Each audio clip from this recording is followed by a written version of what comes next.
नमस्कार, मैं नवीन जायसवाल 4 PM राजस्थान में आपका स्वागत है। लोकतंत्र के अंदर हर वर्ग और हर समाज अपनी दावेदारी जताता है, ज्यादा से ज्यादा प्रतिनिधित्व की मांग करता है, राजनीतिक दलों पर प्रेशर बनाता है कि उसे टिकट दिए जाएं, उसके समाज को, उसकी जाति को टिकट दिए जाएं और जीत जाए तो उसके बाद मंत्रिमंडल में भी दावेदारी की जाती है, सत्ता के लिए दावेदारी की जाती है।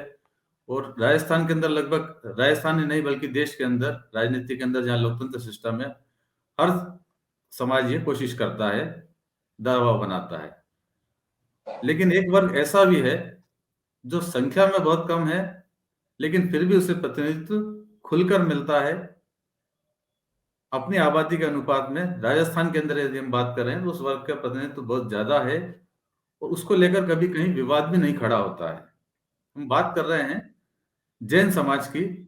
जैन समाज को अल्पसंख्यक का दर्जा है। राजस्थान के अंदर बात की जाए तो उनकी आबादी 1% से भी कम है, लेकिन उनके विधायक बड़ी संख्या में हर बार जीतते हैं राजस्थान के अंदर और हर दल से जीतते हैं। इस बार भी राजस्थान की विधानसभा के अंदर जो विधायक चुनकर आए हैं उसके अंदर जोधपुर से अतुल बंसाली हैं जो भाजपा से चुने गए हैं, भीलवाड़ा में अशोक कोठारी हैं, भरतपुर से सुभाष गर्ग हैं, उदयपुर से ताराचंद जैन हैं, कांग्रेस से शांति धारीवाल हैं और गौतम दत्त हैं बीजेपी से। ये 6 MLA इस बार भी राजस्थान विधानसभा के अंदर जैन समाज का प्रतिनिधित्व कर रहे हैं। दिलचस्प बात यह है कि ये किसी एक पार्टी से नहीं जुड़े हैं, सभी पार्टियों में इनका बराबर स्थान मिला हुआ है। शांति धारीवाल कांग्रेस से हैं तो ताराचंद जैन, अतुल बंसाली और गौतम दत्त भाजपा से हैं। सुभाष गर्ग जो आरएलडी से हैं और अशोक कोठारी भीलवाड़ा से निर्दलीय जीते हैं बगावत करके। अगर पिछली बार की विधानसभा की बात की जाए या इस बार भी जो चुनाव के अंदर खड़े हुए थे वो हार गए, उसके अंदर प्रमोद जैन भाया चुनाव हार गए, संयम लोढ़ा चुनाव हार गए थे, गुलाब चंद कटारिया राज्यपाल बन गए हैं तो उदयपुर से लगातार वो जीतते रहे, उनकी जगह ताराचंद जैन आ गए हैं। बाड़मेर से मेवाराम जैन 3 बार लगातार जीतते रहे, हालांकि इस बार चुनाव हार गए, नहीं तो ये 3 MLA और इस बार राजस्थान विधानसभा के अंदर होते। इतनी बड़ी संख्या में एक्सेप्टेंस और किसी धर्म या जाति या समाज का राजस्थान के अंदर नहीं है। क्या कारण है जैन समुदाय की इतनी एक्सेप्टेबिलिटी और राजनीति में भी इस सफलता का? इस पर बात करने के लिए मेरे साथ राजस्थान यूनिवर्सिटी के सोशियोलॉजी डिपार्टमेंट के हेड रहे प्रोफेसर राजीव गुप्ता जी हैं। राजीव गुप्ता जी, स्वागत है आपका। नमस्कार। नमस्कार नवीन जी। क्या कारण आप समझते हैं कि जैन समुदाय को, जहां हर वर्ग, अगर कोई जाति की बात आती है तो पार्टियां टिकट भी देती है, यदि तो जाति की गणना करके देती किस क्षेत्र के अंदर किस सीट पे किस जाति का प्रतिनिधित्व ज्यादा है, मतदाता ज्यादा है और कौन से समीकरण उसको सूट करेंगे जिससे जीत सके, उसी आधार पर पार्टियां टिकट देती है। जैन समुदाय कहीं भी किसी भी सीट पर निर्णायक स्थिति के अंदर नहीं है। पूरे प्रदेश के अंदर मात्र 0.91% जनगणना का आंकड़ा बताता है कि 0.91% उसका आबादी है, फिर भी इतनी बड़ी संख्या में सफलता कैसे मिलती है? देखिए, आपने नवीन जी ये बहुत अच्छा कदम उठाया है कि हम विभिन्न समुदायों की और जातियों की, विभिन्न धार्मिक समूहों के ढांचों को और उनके योगदान को समझने की कोशिश करें। मेरे ख्याल से शायद मीडिया के अंदर ये प्रथम प्रयास है, तो मैं आपको इसके लिए पहले तो बधाई दूं। ये जो जैन धर्म का संबंध है उसका अध्ययन करने के लिए मुझे लगता है कि इतिहासकारों, दार्शनिकों, अर्थशास्त्रियों, समाज वैज्ञानिकों की एक पूरी की पूरी फहरिस्त है जो कि इसके अध्ययन में अपनी रुचि लेते रहे हैं। मैं आपका ध्यान एक बहुत महत्वपूर्ण अध्ययन की तरफ ले जाना चाहूंगा, हालांकि उस अध्ययन का प्रत्यक्ष रूप से कोई संबंध नहीं है जैनिज्म के साथ में। एक मैक्स वेबर ने स्टडी की थी, the Protestant ethics and the spirit of capitalism. Protestant धर्म की जो आचार संहिता थी उसने पूंजीवाद के विकास में किस तरह से योगदान किया, उसने पूंजीवाद की आत्मा को कैसे निर्मित किया।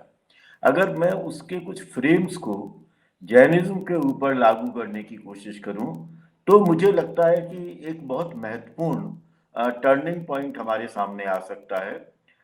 जैन धर्म का भी जो उदय है, वह विशेष रूप से जो पुरोहितवाद है, उस पुरोहितवाद के विरोध के फलस्वरूप उत्पन्न हुआ। जो पहले के कर्मकांड चले जा रहे थे, उनसे इनका अपना विरोध था, और इसलिए भारतीय चिंतन परंपरा में जैन धर्म, बौद्ध धर्म और लोकायत, ये लोकायत दर्शन के रूप में, इन तीनों को हम एक प्रोटेस्ट मूवमेंट मानते हैं। इसको हम इंडिजिनस प्रोटेस्ट मूवमेंट की संज्ञा देते हैं कि ये देशज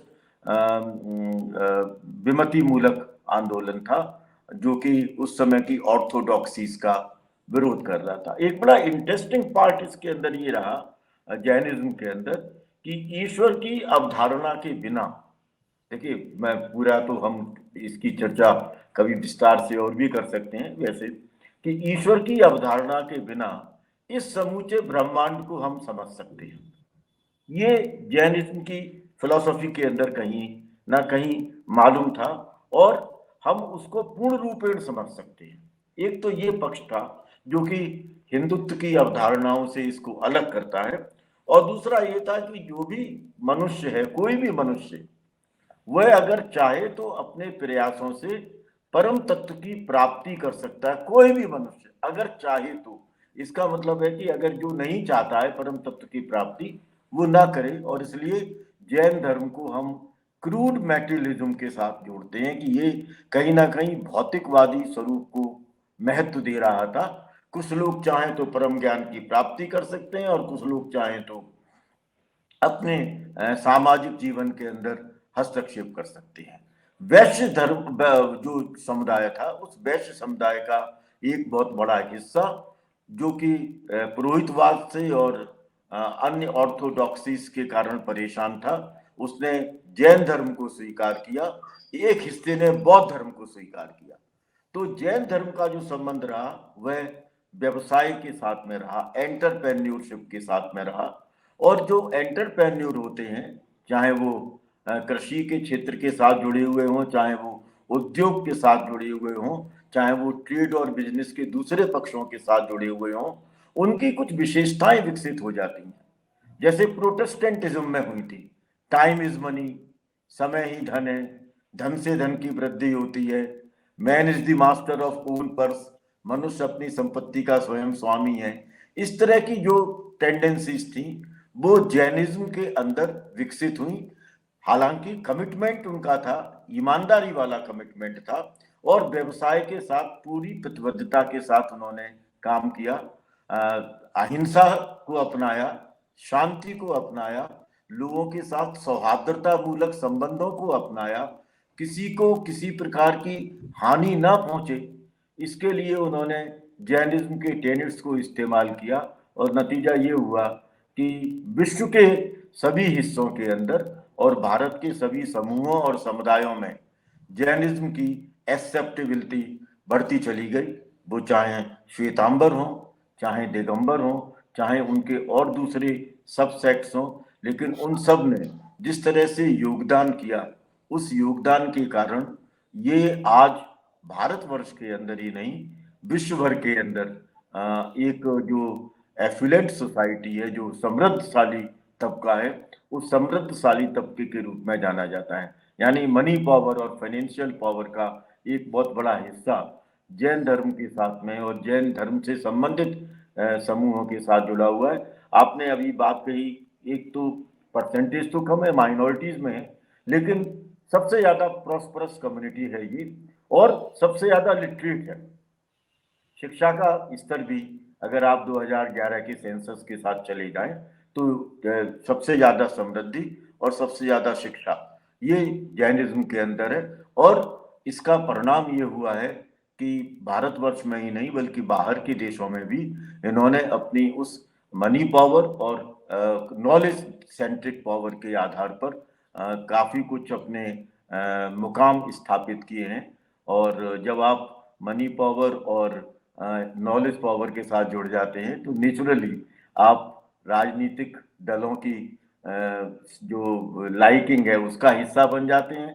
और चूंकि आप अहिंसक हैं, किसी के साथ हिंसा नहीं करते, तो विभिन्न समुदाय आपके साथ में सौहार्दमूलक संबंधों का जवाब सौहार्दमूलक संबंधों से देते हैं। और यही एक ऐसी प्रक्रिया रही जिसने कि जैन धर्म को आज इस मुकाम पर पहुंचा दिया।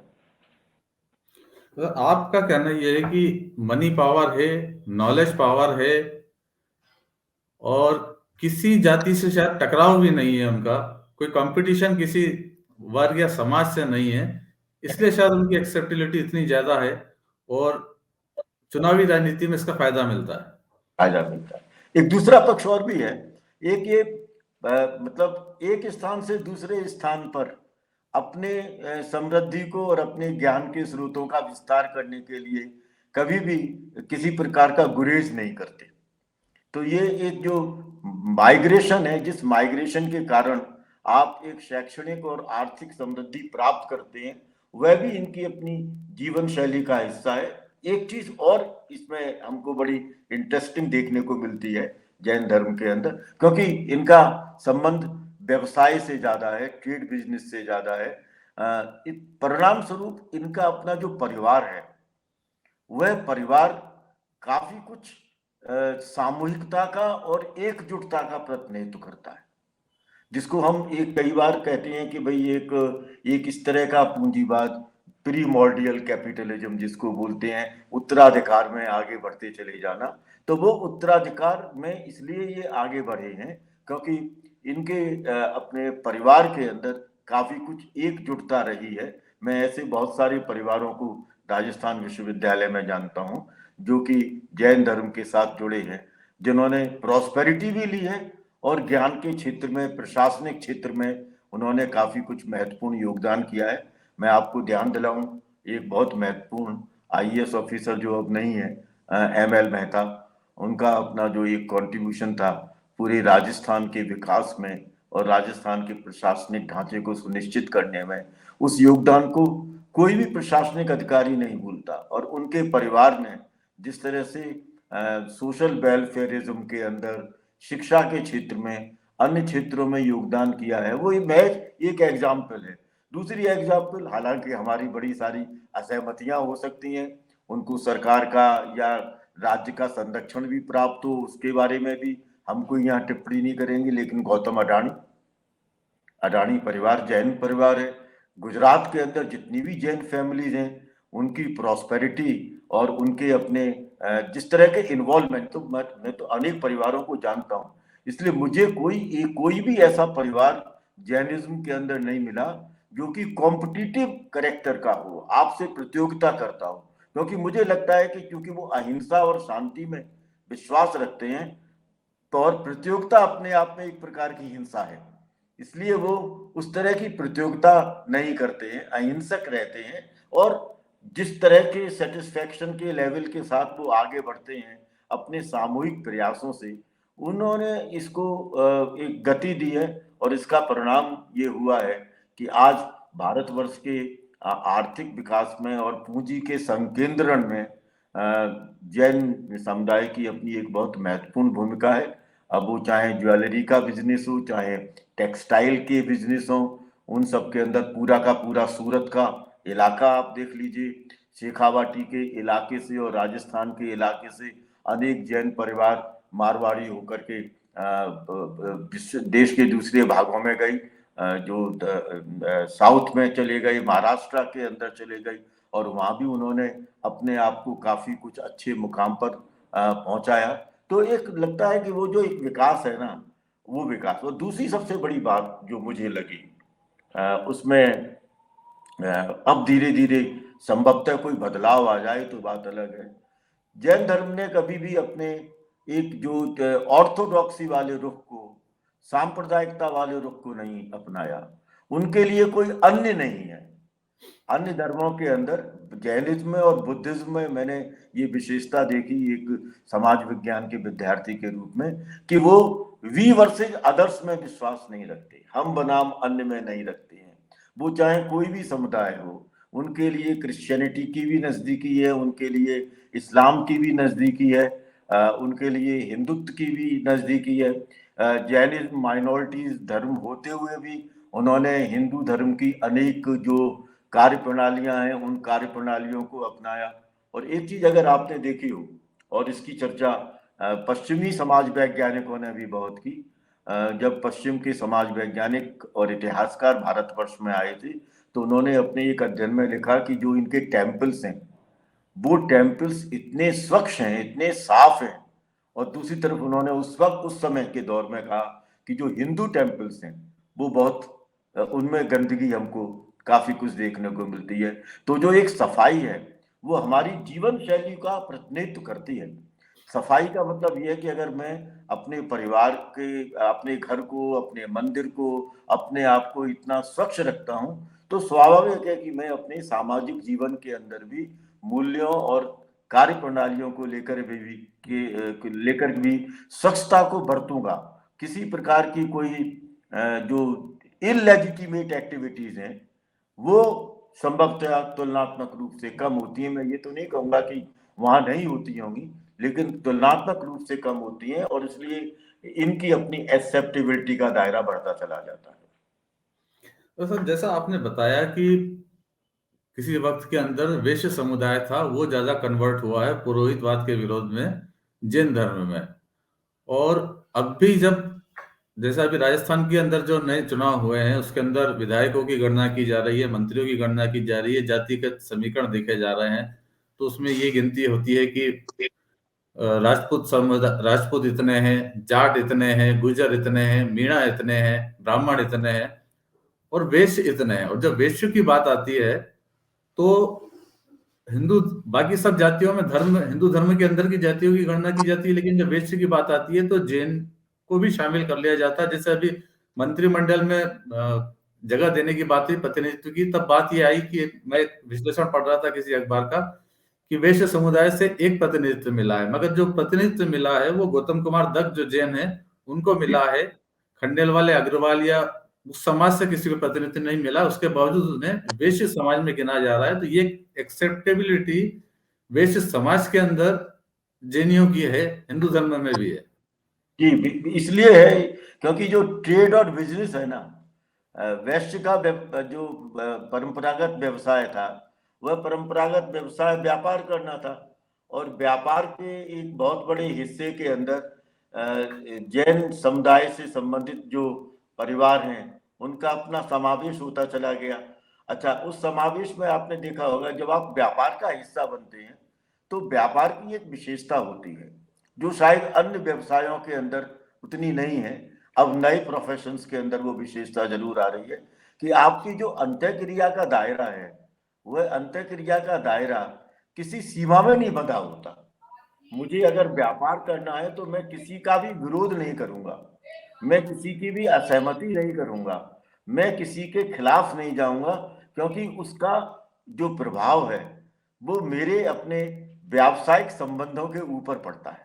और इसके कारण जो वैश्य समुदाय से जुड़े हुए या वैश्य वर्ण की संबंधित जो अन्य जातियां हैं जो पूर्ण रूपेण हिंदू धर्म के साथ जुड़ी हुई हैं, उनके साथ में जैन धर्म के अपने बहुत सारे जो संबंध हैं वो बहुत सद्भावना मूलक और सहयोग मूलक हैं। और मैंने कई बार देखा है, ये मैंने माइनॉरिटीज में माफ कीजिएगा कि वो कुछ माइनॉरिटीज ऐसी हैं जो जैसे सिख माइनॉरिटी का हिस्सा है, जैसे जैन माइनॉरिटी का हिस्सा है, जैसे बुद्ध माइनॉरिटी का हिस्सा है।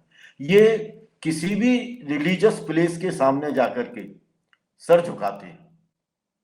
ये इनके अंदर मैंने एक भावना देखी है, ये भावना देखी है इनके, मतलब ये धर्म को लेकर के जो एक असहिष्णुता का भाव हमें विभिन्न धर्मों के अंदर देखने को मिलता है वो जैनिज्म में, बुद्धिज्म में, क्रिश्चियनिटी में और सिखिज्म में देखने को नहीं मिलता। मैं ये नहीं कहूंगा कि उनके अंदर अपनी एरोगेंस नहीं होती होगी, उनके अंदर अपनी ऑर्थोडॉक्सीज नहीं होती होंगी, लेकिन जब ये अंत्यक्रिया के दायरे में आते हैं, जब ये नियम और कार्य प्रणालियों के दायरे में आते हैं तो बहुत सारी चीजें इनके साथ में जुड़ जाती हैं। जैसे सिखिज्म के अंदर अगर आप गुरु ग्रंथ साहिब की अध्ययन करें तो उसमें बहुत सी चीजें इस्लाम के बहुत नजदीक हैं। जैनिज्म के अंदर जो व्यावसायिकता है, उस व्यावसायिकता में उन्होंने अपने विभिन्न पक्षों को देखा होगा। आपने देखा होगा जो जैन टेम्पल्स हैं, उन जैन टेम्पल्स का अगर आर्किटेक्चरल डिजाइन आप देखें तो उसमें जैन धर्म की विशिष्टताएं भी हैं और हिंदू धर्म का भी उसके अंदर समावेश हो जाता है। तो और जब उनके यहाँ पर किसी तरह की एक्टिविटीज होती हैं और धार्मिक उत्सव मनाए जाते हैं, धार्मिक जब क्रियाकलाप होते हैं और जिस समय सामूहिक भोज दिया जाता है, तो सामूहिक भोज में किसी भी जाति और किसी भी धर्म का ये वहां पर उपेक्षा नहीं की जाती, जो आता है उसे स्वीकारा जाता है, स्वीकारा जाए। कभी मैंने ऐसा, मैं आपको एक बहुत इंटरेस्टिंग एग्जाम्पल, हालांकि वो मुझे थोड़ा परेशान करती है एग्जाम्पल, वो देना चाहता हूँ। बहुत से हिंदू टेम्पल्स के अंदर अब हमने लिखना शुरू कर दिया है कि जो अन्य धर्मों के लोग हैं वो मंदिरों में प्रवेश ना करें, लेकिन जैन टेम्पल्स हों, आपके चर्च हों, उसमें किसी तरह की ऐसी चीजें नहीं लिखी जाती, यानी एक्सेप्टेबिलिटी। तो क्या मुझे ऐसा लगता है कि जो माइनॉरिटीज हैं, जो अल्पसंख्यक हैं, वो अल्पसंख्यक अपने सामाजिक संबंधों के दायरे में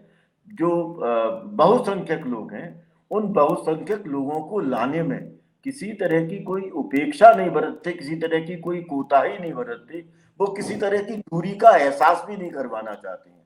लेकिन धीरे धीरे जो बहुसंख्यक लोग हैं, उन बहुसंख्यकों ने इन अल्पसंख्यकों को अपनी दूरी का एहसास कराना शुरू किया है। तो ये जो एक संबंध है, वह संबंध जब हम बहुसंख्यक के दायरे से देखते हैं तो वहां पर हमको उपेक्षा और दूरी का भाव देखने को मिलता है, और जब हम अल्पसंख्यकों के माध्यम से देखते हैं तो उसमें सामूहिक एकजुटता, निकटता और संबंधों को बनाए रखने की आकांक्षा, वह जो उनकी अपनी एस्पिरेशन है, वो नजर आती है। मुझे लगता है कि जैन धर्म को इसका बहुत बड़ा फायदा हुआ है। तो बहुत बहुत धन्यवाद राजीव गुप्ता सर, बड़ा अच्छे से आपने समझाया कि जैन समाज की एक्सेप्टेबिलिटी समाज के अंदर क्यों है, और लोग व्यापार में तो उनकी सफलता है ही, राजनीति के अंदर भी उनकी सफलता कहाँ से मिलती है। बहुत बहुत प्रशासन धन्यवाद। प्रशासन और शिक्षा के अंदर भी ये जितने भी पावर के सेंटर्स हैं ना, उन पावर के सेंटर्स में जैन समुदाय का जिस तरह से एक सार्थक और ईमानदारी भरा हस्तक्षेप है, वह मुझे लगता है कि देश के विकास में उसने काफी महत्वपूर्ण भूमिका का निर्वाह किया। जी सर, शुक्रिया आपका। राजीव गुप्ता सर बता रहे थे कि किस तरह से मनी पावर भी है, नॉलेज पावर भी है, अहिंसा है, दूसरे समाज से सामंजस्य ज्यादा है, कंपटीशन की भावना नहीं है, इसीलिए इस समाज की एक्सेप्टेबिलिटी सबसे ज्यादा है। और जब वोटों की बात होती है, जहाँ जातिगत समीकरण हावी होते हैं, वहां पर भी जन समुदाय को सफलता इसीलिए मिलती है क्योंकि उनका कहीं किसी स्तर पर विरोध नहीं होता है। वैसे आप क्या सोचते हैं इस बारे में? यदि आपके कोई अपने राय रखते हैं तो नीचे कमेंट बॉक्स में कमेंट्स जरूर कीजिएगा, और 4PM चैनल राजस्थान चैनल को सब्सक्राइब भी कीजिए, इस वीडियो के लिंक को ज्यादा से ज्यादा शेयर भी कीजिएगा। नमस्कार।